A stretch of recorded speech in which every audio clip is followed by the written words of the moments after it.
Pourquoi crions-nous quand nous sommes en colère?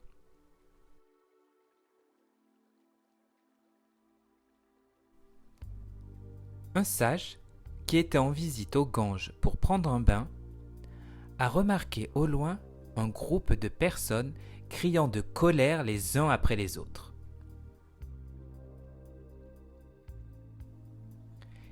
Il se tourna vers ses disciples, a souri et leur a demandé: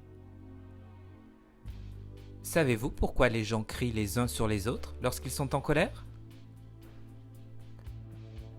Les disciples y pensèrent pendant un moment, et tout d'un coup l'un d'eux dit: « C'est parce que nous perdons notre calme que nous crions. » « Mais pourquoi criez-vous quand l'autre personne est juste à côté de vous ?» demanda le guide. «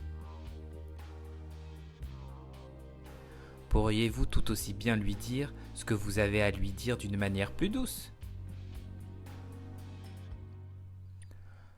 Lorsqu'aucune des réponses des disciples n'était suffisamment satisfaisante pour le sage, il a finalement expliqué.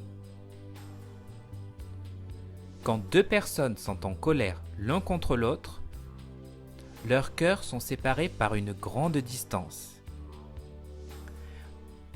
Et pour couvrir cette distance, ils doivent crier, car sinon ils sont incapables de s'entendre l'un et l'autre.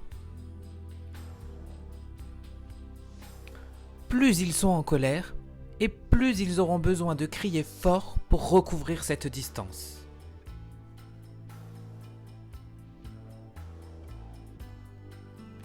Et dites-moi, qu'est-ce qu'il se passe lorsque deux personnes tombent en amour? Ils ne se crient pas l'un sur l'autre, mais ils se parlent doucement, parce que leurs cœurs sont très proches. La distance entre eux est inexistante. Et quand ils s'aiment encore plus, que se produit-il?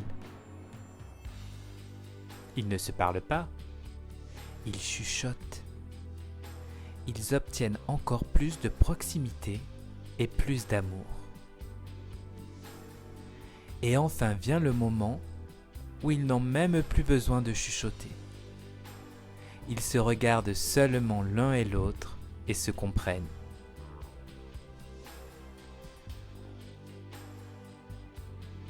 Le sage regarda ses disciples et leur dit: « Ainsi, quand vous discutez les uns avec les autres, ne laissez pas vos cœurs s'éloigner.